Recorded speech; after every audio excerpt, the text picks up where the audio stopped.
From the studios of Farm Journal Broadcast, this is AgDay.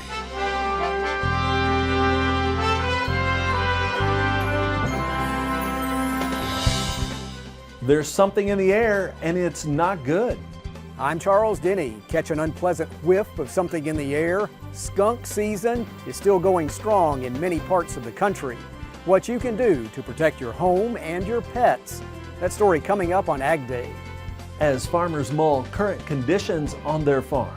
The Purdue CME Group Ag Economy Barometer Index fell 8 points compared to last month. Heat and dry weather continues to take a toll on the crops, and now they may be cutting into yields even further. That implied a significant 14 bushel decline from USDA's most recent estimates. The latest surveys and what they mean for crops as we race toward harvest right now on AgDay.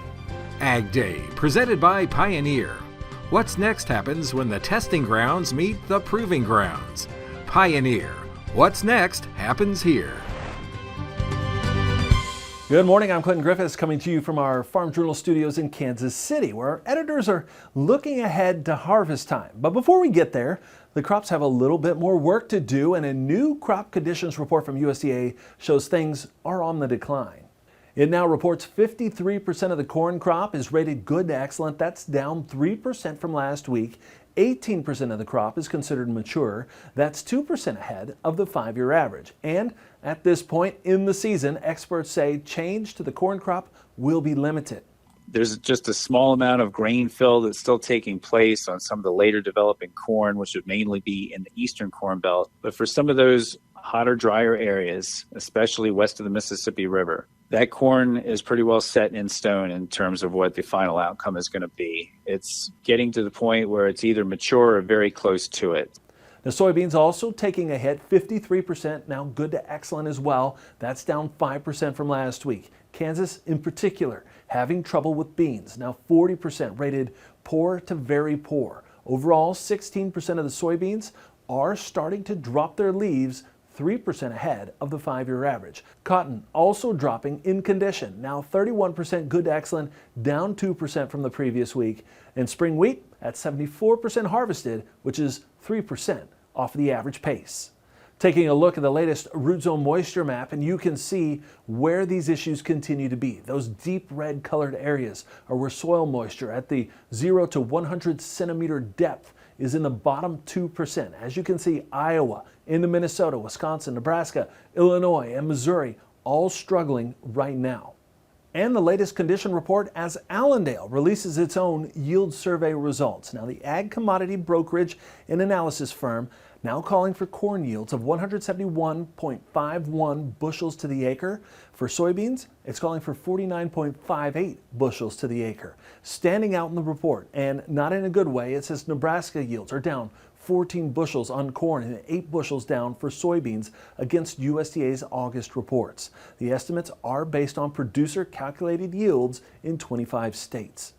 Now, as far as production declines from USDA's most recent reports, this would imply a 306 million bushel drop in terms of corn and a significant 105 million bushel drop for soybeans. Now, we've shown you these before, but just for comparison, Pro Farmer calling for an average corn yield of 172 bushels per acre, and for soybeans, 49.7 bushels to the acre, close to Allendale's projections. USDA will release its next supply-demand report next Tuesday, and we'll see if it decides to make any yield changes. Not helping the crops right now, high heat. Meteorologist Matt Engelbrecht joins us, and Matt, that's especially true in the South. Yeah, the heat, again, has been around all summer long in the same place. It's a combination of heat and lack of rainfall into Texas and Louisiana. Now, Oklahoma back up to about 95 degrees, but then you head back up to the north. And rather than that heat expanding to the north, we are going to see a pocket of cooler air move in and across the Midwest. So as we go into the morning hours on Friday, you see that green dipping way down here to the south. That is that trough. The ridge is still going to be hanging around, keeping temperatures around 80 degrees, parts of Texas. Much cooler air filling in back up here to the north. Not seeing much in the way of a retreat of the cool air in the Midwest or the Dakotas going into the weekend. So one thing that we are seeing is while it is going to be hot in a few locations, it's not going to expand to the rest of the nation. And another harvest is going on right now. Pinto beans. Ernie is sending this one in North Dakota, harvesting this crop on Labor Day. That just shows there really are no days off on the farm. I'll have more on your forecast coming up in just a bit. And the heat this summer apparently making it into the record books with the Copernicus Climate Change Service, which is an EU-funded program, saying the past 3 months have been the hottest ever recorded. Now, the summer of 2023 also saw record-breaking sea surface temperatures in the North Atlantic and globally, and marine heat waves were recorded in Europe, in the Mediterranean, and around the UK and Ireland. Now, the UN chief has warned of, quote, climate chaos amid the hottest summer on record and is urging world leaders to take immediate action. Meanwhile, farmers appear focused on current conditions on their farms. A new ag economy barometer from Purdue University and the CME Group coming in with a reading of 115. Now, that's down 8 points from July. Purdue economists say it was fueled by producers' weaker perception of current conditions both on their farms and with U.S. ag in general. The current condition index fell 13 points compared to last month. That leaves that index 8% lower than it was in July of 2022. And the future expectations index fell 5 points compared to last month. That leaves that index 2% higher than it was in July of 2022. Among producers with a negative view of the investment climate, the increase in prices for farm machinery and new construction, along with rising interest rates, were the two most commonly cited reasons for that negative view. In a related question, over half of producers in this month's survey said they expect interest rates to rise in the upcoming year. Something else impacting farmers' bottom lines right now, higher diesel prices. Crude oil prices rose earlier this week after Saudi Arabia and Russia announced an extension of their oil production cuts. However, diesel fuel prices surged even more. Market watchers say that's because Russia and Middle Eastern crude oil tends to be heavier and produce more diesel, jet fuel, and marine fuel compared to U.S. shale oil. You can see the diesel disparity happening right now at gas stations across the country. While the national average price for unleaded gas increased by 7 cents per gallon in August, the cost of diesel rose significantly more, by 42 cents per gallon. AAA reporting the average price for a gallon of diesel right now is $4.45 a gallon. That's up 27 cents from a month ago. It was a big day for the U.S. dollar midweek. We'll take a look at the impact on commodities coming up. And later, one whiff and you know what it is. And it's a good thing we don't have smell-o-vision. How to prevent skunk stink from finding a way into your home. AgDay is brought to you by Endzone from Farm Shop MFG. Rehydrate your soybeans from 10 to 13%. On a 20,000 bushel bin, that's a free semi-load added to your bottom line. What are you waiting for? Call to order your Endzone today.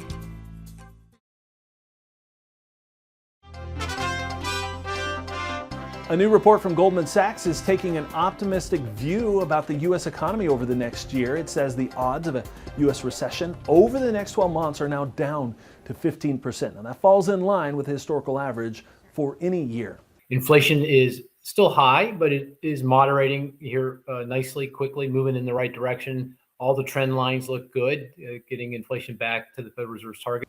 Goldman Sachs officials are calling it a soft landing, which means bringing down inflation without an economic collapse. It adds U.S. paychecks will keep rising higher than goods and that consumer spending will keep the country's economic engine running. Now, the U.S. dollar hit a 6-month peak yesterday, but what does that mean for commodities? AgDay's Michelle Rook has more in Markets Now.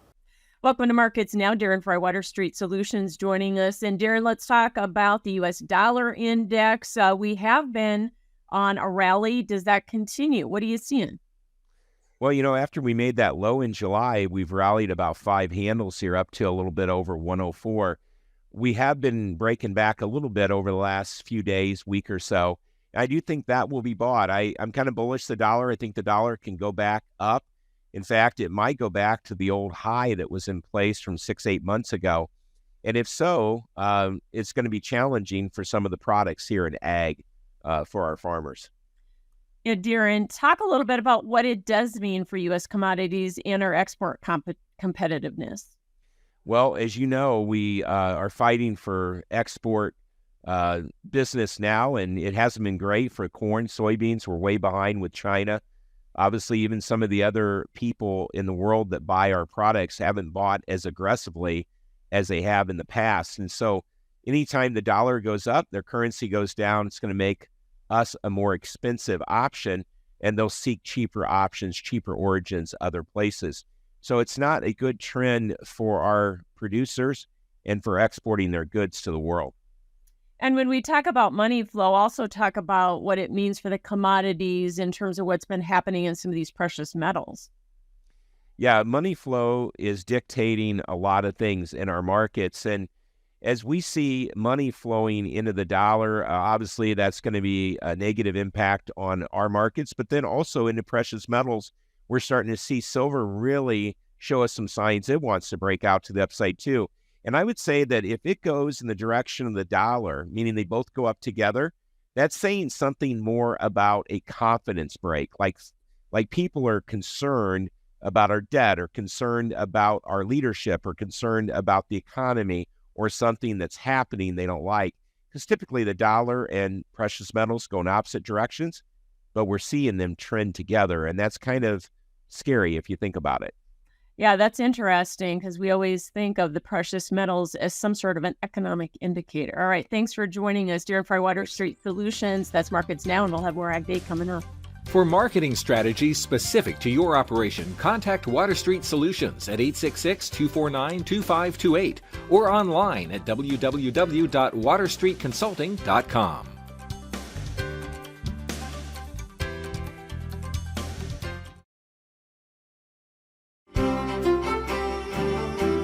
I want to start off looking at the jet stream, the main player, and what to expect not only today, tomorrow, but also through the weekend and next week. One thing that we are going to be focusing on the days ahead is Lee, that tropical system deep in the Atlantic. Still some time to watch that system, but again, we're going to hone in on that and the potential impacts that could come with it in the days ahead. Right now, we're going to look at what we have on Thursday with the U, that trough starting to dig in across the Midwest. Much cooler air and a completely different air mass into Minnesota, Iowa, as well as Wisconsin for Thursday, Friday, and Saturday compared to where we were the start of the week, Labor Day, and even on Tuesday. Now that cool air is going to be pushed back up to the north, but what this has done regarding the jet stream is allowed a reinforcing shot of some cooler air to come in on the other side of the weekend. So by Monday, Tuesday, and Wednesday, start to see this these lines pushed back down to the south. Doesn't look like that big of a trough or that large of a trough, but it is enough for a reinforcing shot of some cool air, which keeps us around average rather than that ridge of high pressure dominating the United States and seeing temperatures above average. So the temperature outlook, you can see that pocket of cooler air is going to be located in and across the Midwest between the 11th and the 15th. As we get down along the Gulf Coast, the heat is still going to be there and it will remain dry. Now with this outlook, we could be looking at the potential for some wet weather on the East Coast, possibly with a tropical system with Tropical System Lee. But again, that is going to be next week. This is into our Monday and Tuesday. As we go through the weekend, there's your trough starting to show up in and across portions of the United States. That's also going to bring in some rain chances, that precipitation outlook back up into the Northeast, back down here to the South, and also where we need it, not necessarily 100%, but also into Texas between the 11th and the 15th. Dregs, mostly sunny up there in Idaho, high around 72 degrees, low of 50 degrees. Sparta, Illinois, 78 degrees, low of 56. And let's talk about Boone. There's another one in North Carolina. This one is in Iowa, sunny, high 78 degrees.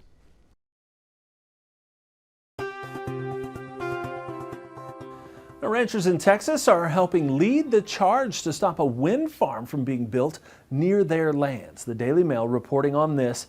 There was a plan at one time by a Chinese billionaire to build a 46-turbine wind farm in rural Valverde County. The wind turbines would be 700 feet high. They would be hooked up to the state's electric grid. It was thought the project was stopped because conservation groups were against what became known as the Blue Hills Wind Development, and Republican Texas Governor Greg Abbott signed a Lone Star Infrastructure Act into law. It prevents businesses that are associated with hostile nations from accessing the state's infrastructure, and that includes China. But the newspaper reports the Chinese billionaire sold the rights to develop the wind farm to an Ohio company that in turn sold the rights to a Spanish energy firm, Grinelia, a deal that was worth $15 million. And it says the land itself is now owned by Grinelia as well. Now, Grinelia not commenting on the possible deal, telling the Daily Mail it would comply with all legal and environmental requirements. The ranchers filed a lawsuit in May against the Chinese billionaire's company and Grinelia. And another land issue, this time in California's Solano County, farmers and their advocates say the state should seek to protect ag resources and open space amid concerns raised over a company buying large swaths of farmland in the county. At the state capitol last week, the state Senate Ag Committee talked about that issue. The discussion was inspired by a venture known as Flannery Associates, the company launching this website saying they're looking to build a new community and economic opportunity in the area. Now, since 2018, the group backed by Silicon Valley billionaires has amassed 400 parcels spanning nearly 55,000 acres of agricultural zone land near Travis Air Force Base.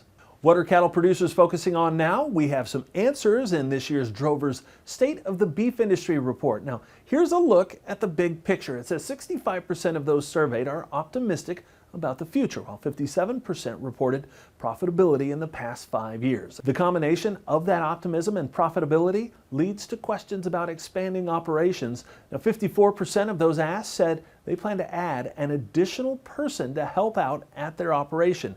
38% expected to expand their herd in the next 5 years. For more on this survey, head over to drovers.com. Coming up, fighting back against a stinky problem.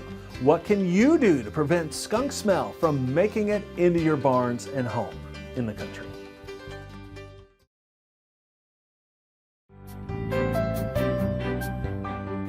Late summer is an active time for skunks in many states, so how can you avoid a smelly encounter with them? Charles Denny of the University of Tennessee's Institute of Agriculture has the details. A cute little visitor appears on the lawn of a busy office complex in Knoxville, but be cautious about approaching in person. This video was most definitely shot with car windows rolled up. It's an active time for skunks, and with their habitat disappearing in some areas, smell happens. And I mean, they can aim it up to, about 15 feet, so they can let you have it. Chris Graves is with UTIA's School of Natural Resources and got sprayed by a skunk himself at the age of 11. He says skunks are an important part of our ecosystem and eat lots of insects. But if threatened, they can spray an oil from their musk glands.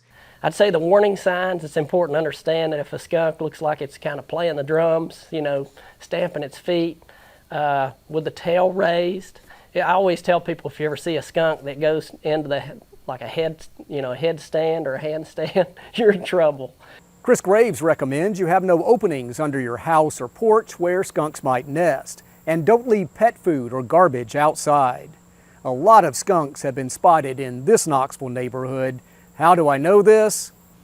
Welcome to my backyard. It just covered everything. You couldn't get away from the smell. It was horrible. It came into the house. It settled in the house. Introducing my lovely wife, Jennifer, a kind and compassionate nurse, but not a skunk fan. And this is our sweet greyhound, Wynn, who's been sprayed by skunks twice this summer. We tried to get the smell off her with various home remedies and pet store cleaners, but skunk junk lingers. The odor actually transferred to me. And I didn't think about wearing gloves, but it does. It's an oil and it transfers to your skin, and it actually made me pretty sick feeling. So did Wynn. When she got blasted in the face, she reacted as if she had allergies, runny nose and watery eyes. Yeah, so potentially if a dog does get sprayed in the eyes, it can be really irritating. So almost like getting pepper sprayed, Generally, there's probably not going to be any permanent damage. If you are concerned, it's definitely a good idea to reach out to your veterinarian to see, do those eyes need to be examined? You may need to flush them. If they get sprayed anywhere else in the body, it's probably not going to be a big deal, though. They just stink. We can vouch for that. For now, we need to be careful around and coexist with skunks. Skunks are just going about their lives, but they'll use their best defense mechanism if necessary, and we might suffer. This is Charles Denny reporting. All right, thanks, Charles. Now, if you have a skunk smell in your home, a good thing to do is to leave bowls of vinegar out to absorb the odor. Now, the Denny's tried this, and they say it seemed to work. That's all the time we have this morning. Thanks for watching. For all of us here at AgDay, I'm Clinton Griffiths. Have a great day.